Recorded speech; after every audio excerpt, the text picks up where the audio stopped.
The meaning of dreams have been debated for years.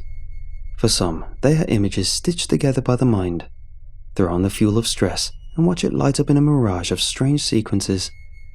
To others, they hold a much deeper value. Some believe one can tap into clairvoyant levels of abilities through the veil of sleep. Just a few searches into sleep paralysis and astral projection can lead you down the deepest of rabbit holes. But I'm now in the mindset that the less you know, the better. Due to the pandemic, I've been stuck doing online classes for months. It felt a bit stunting to my social skills to be holed in all day.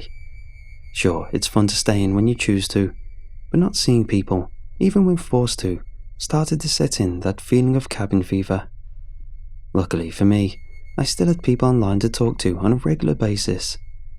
I was in a Discord server of a Twitch stream I'd watch, but with all servers, cliques formed and off-topic channels were filled with casual conversation.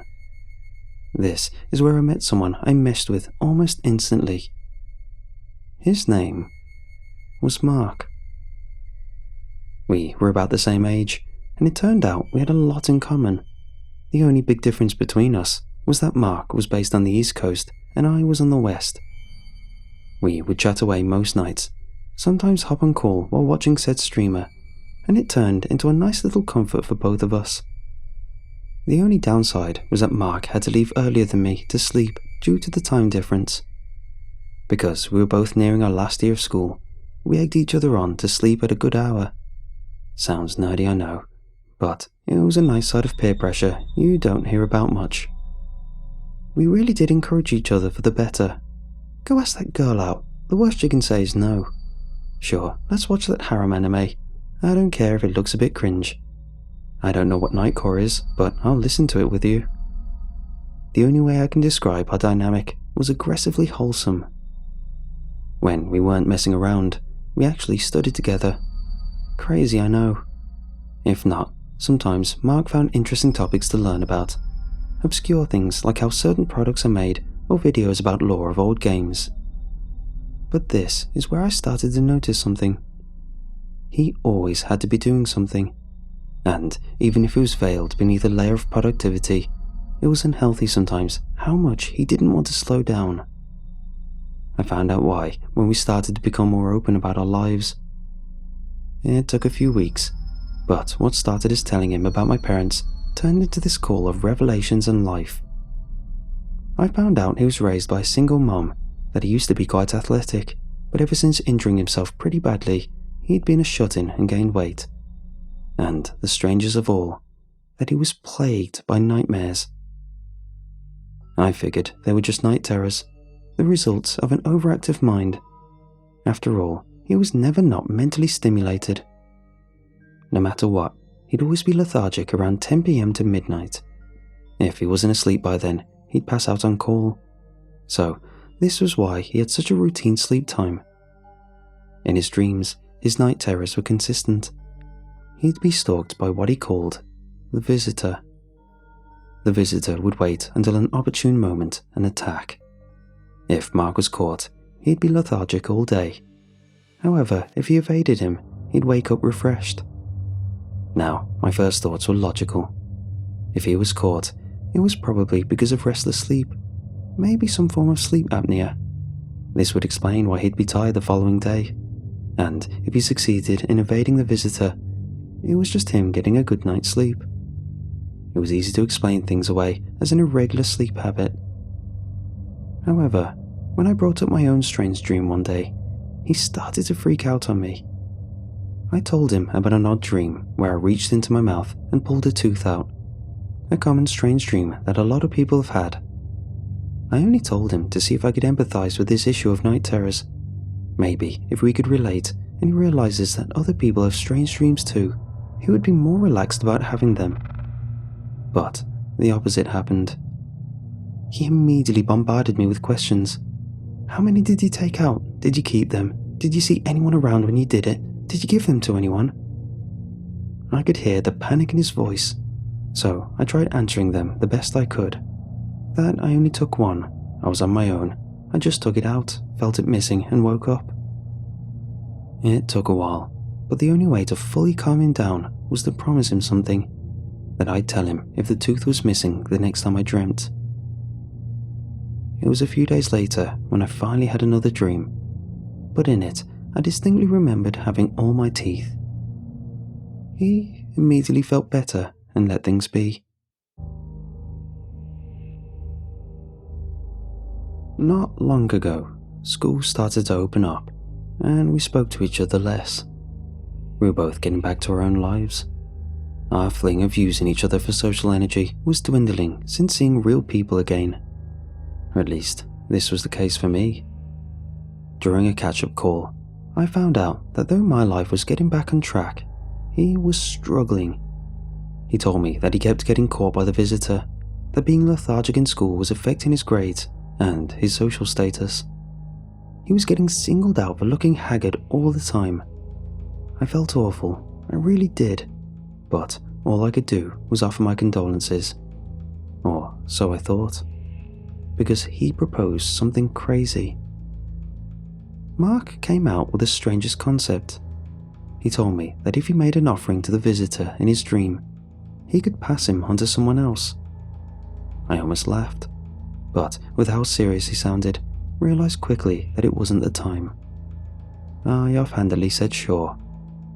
It seemed like a placebo to me. If he would feel better to pass on his phantom, and it worked, we'd both be all the better.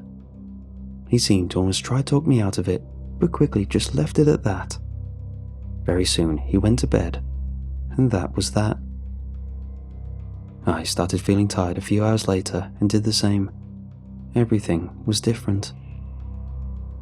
As soon as I closed my eyes, in what felt like the same second, I was standing in an unfamiliar place.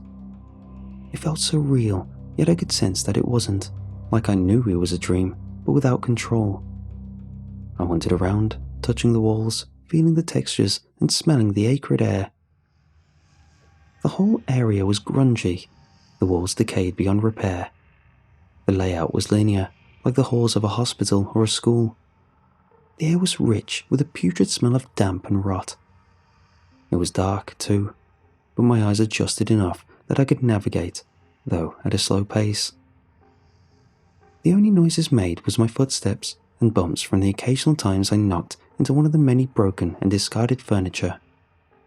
After hitting my shin on a particularly low table, another noise followed, and it wasn't from me. I froze, and in the silence, I heard a thunk. Then another and another in quick succession. Heavy footsteps. It was heading my way. I slipped away the way I came, trying to remember all the obstacles I'd run into. No matter how quickly I thought I was going, I was held back by how fast I could move in the dark. But my pursuer didn't seem to have the same limitation. When I realized that I couldn't outrun the thing, I dipped into one of the rooms and ducked behind a desk. I heard the skulking figure reach where I was and slow down. What were frantic thunks were now the soft stalking of contemplation. I heard the thing pushing around the scattered furniture outside, flipping and opening them like presents on Christmas morning. I heard the squealing of the door opening and realized there was only one option left. I smelled it before I saw it. The damp stench from the doorway, emanating in warm bursts. In a huff, the door opened.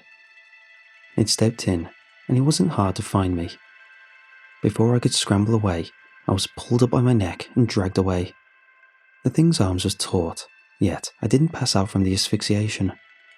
I was dragged hard on the ground, my back scraped raw with no relent. Yet the moment I peered at the thing, it was running upright, which showed how unnatural its arm proportions were. My shoulders were battered from smashing into tables and chairs. Shards of wood were sticking out of me, and from how limp my right arm was dangling, I realized it had been yanked out of its socket many turns ago. However, things didn't end there. I was pulled in what was more of a chamber than a room. The walls were moist slick with a strange bile. The floor was a vile mess of slosh. I gave no resistance as I was pressed into a pile of rancid mush, and that's where it started to have its fun. It was sloppy in its work, more having fun than trying to actually achieve anything. It picked up my eye with its equivalent of fingernails, scraping the layers away. Any protests I made only made it faster.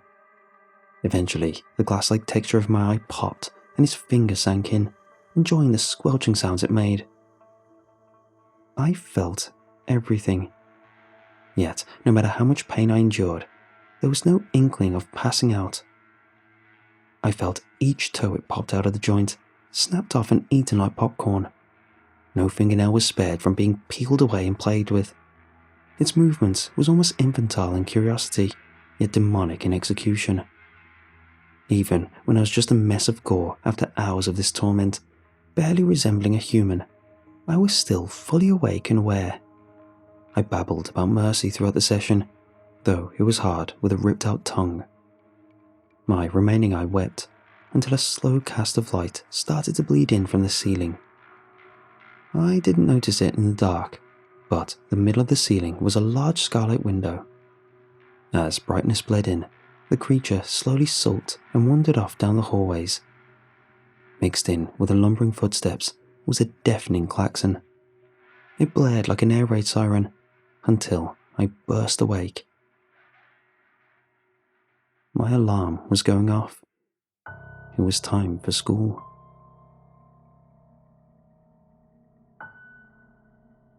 That day was hard. Every action I did was layered with a lingering feeling of violation. I was slow and lethargic. My body was sluggish, like I hadn't slept in days. I was a shell of my former self, and people noticed. I was shot comments jabbing me about staying up all night. I was told I looked how I felt. People were distant, like I carried a terrible scent. All I wanted was to go home and sleep. But I couldn't. No matter how much I tried, I couldn't fall asleep. I tossed and turned on the couch, and though my eyes burned, I couldn't seem to drift off. I barely ate, barely did anything, and at around 10 p.m, I finally managed to sleep. But rest never came. Like before, as soon as I felt myself slip, I was standing in the hallways again. The cycle began once more. I ran, I hid, I was caught. The thing dragged me around at dizzying speeds with no regards to my well-being. It didn't seem to care for its own as it hit obstacles almost as much as I did. Each idea it improvised was morbidly creative. My body was twisted in ways I didn't think was possible. My bones were splintered, ripped out, and reused as more instruments of play. Hours later, I was a mangled mess, a lump of flesh, barely a third of what I once was. And as a warm light bathed me and the klaxon ripped through me, I was awake again in the dead of morning, needing to get ready for school. I had to confront him. I needed to talk to Mark. He was meek, his voice dripping with guilt, but I could also tell he felt regret. His decision wasn't based on trickery, but desperation. And only after 2 nights of this, I empathized, because I finally understood exactly what it was he was going through all this time, and he fully opened up. Every night this happened, you wake fully formed and the game begins. Mark was unsure if it was better to run or to hide. Each had their pros and cons, and he could never figure out why one would work one night and not the next. To him, it seemed to be down to luck. There was one constant though, a law that always followed. Teeth.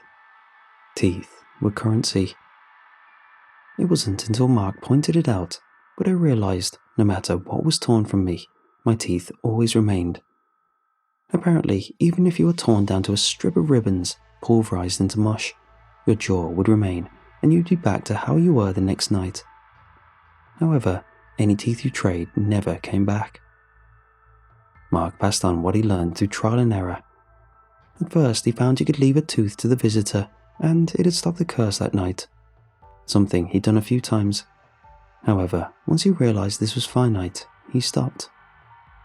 This was all well and good, but I had a burning question on my mind. Mark, how do I get rid of it? Well, I mean, I couldn't seem to figure it out. Maybe you'll have better luck. Then how do I give it back? He'd been very chatty while opening up, but once that burning question left my lips, he fell silent. All I heard was a quiet whimper, the beginnings of a sob, before he hung up.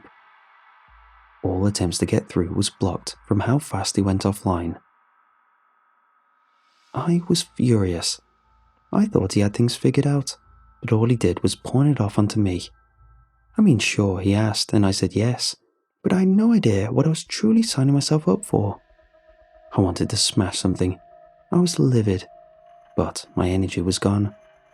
I thought I was calming down, but dread set in when I realized why. It had just crossed 10 p.m. The lethargy was starting. This time, I mentally prepared myself. When I was ready, I psyched myself up for the hunt and closed my eyes in bed. I zipped around the corridors, ever moving. I made sure I never even grazed an obstacle. When I did get the attention of the thunking footsteps, I searched for anything I could carry. When it was around the corner, I dipped behind something and threw the object as far as I could. This led the creature away. My friendship with Mark may have been dead to me, but his advice was helpful, which meant he was at least trying to be truthful with me. The hard part was keeping up this charade for hours. Throughout the night was bursts of wondering and tense moments of evasion, but having lasted so long, I found myself able to fully explore the place. Each room was different. Though some were gutted beyond recognition, some were fully furnished rooms, and just once I found some documents scattered around. This is where I found the first clue. The visitor hears, he doesn't see. That was the only one I found that night, and for many nights after. Each night was different. Sometimes the visitor was easy to escape. Mark wasn't lying. When you survived the night, you woke up feeling like your best self. All the fatigue of escaping the creature was gone, and you felt like you slept 1,000 perfect nights. But some nights he'd be rampant. The usual trickery wouldn't work, and I would be torn apart ferociously for hours on end.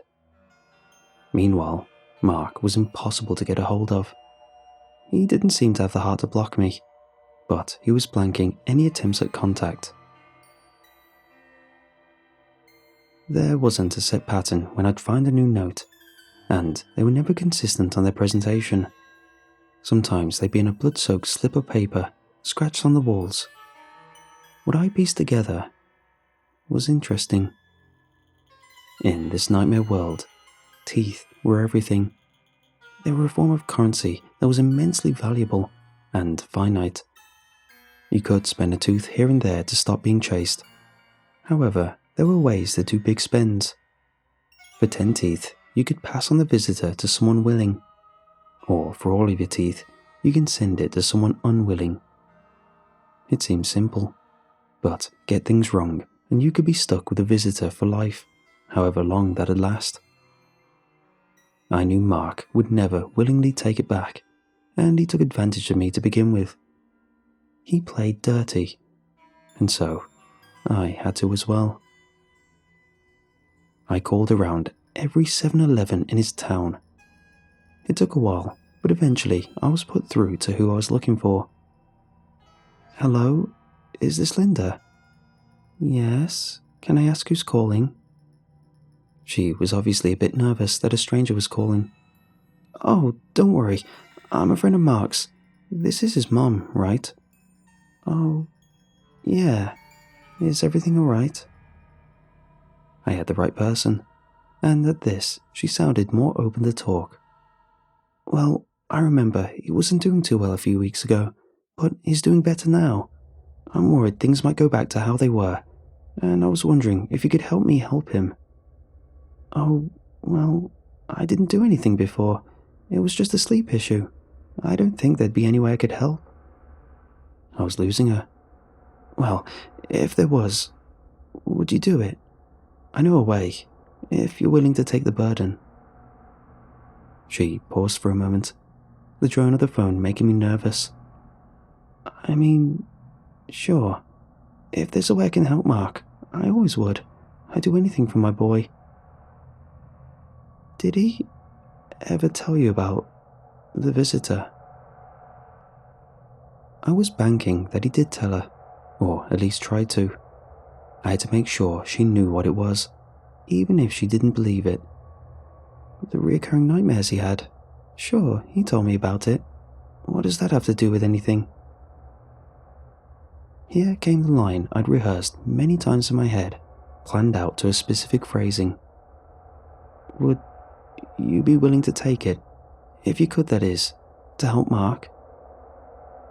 She paused once more, letting the line hang for a moment. This was my make or break point. If she left now and told Mark, he'd know what I was up to. I'd lose. I don't know what this is about. Is this a joke? No. I'm just asking that, if given the chance, would you take his burden to help him?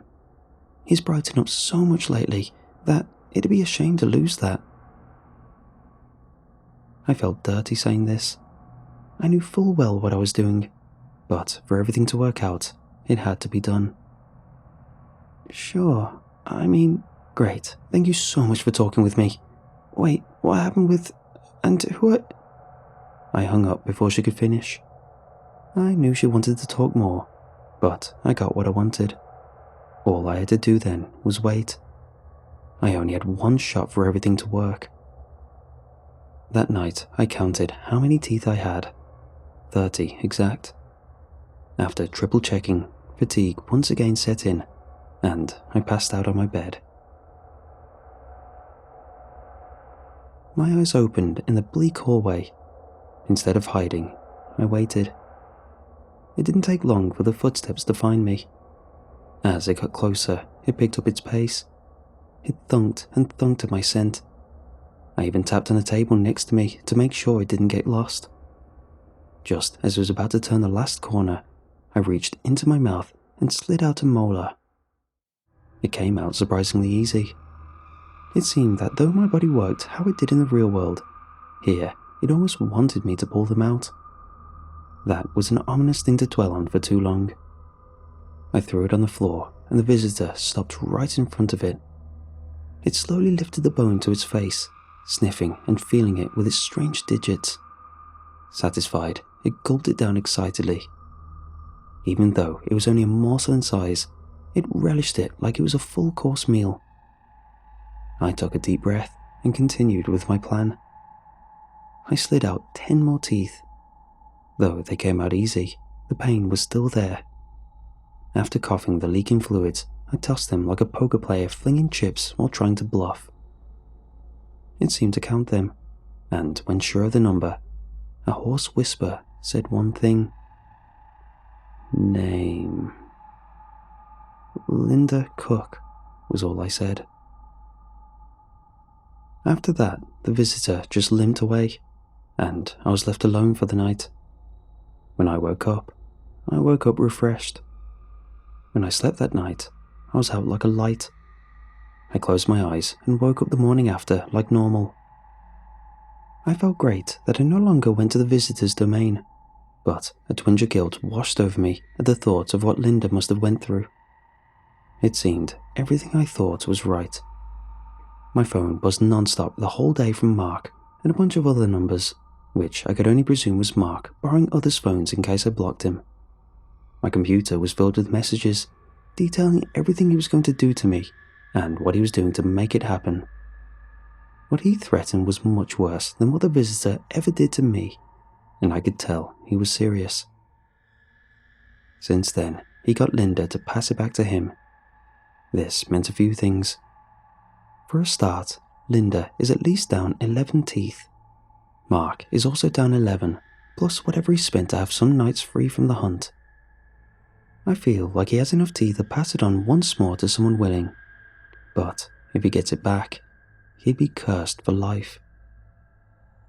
This was my plan. Now, if he passes it on to me, he knows I'd trade all my bones to give it back. He wouldn't give it back to Linda for any reason, which means one thing. He's looking for another. So, be warned if you meet a friendly guy named Mark from the east coast of the USA. He likes anime like Demon Slayer and Jujutsu Kaisen. He plays League of Legends and is quite good at it. He's very relatable and is great to talk to about personal things. If he starts talking about bad dreams, be careful, because there's a chance it's my Mark looking to use the last of his teeth.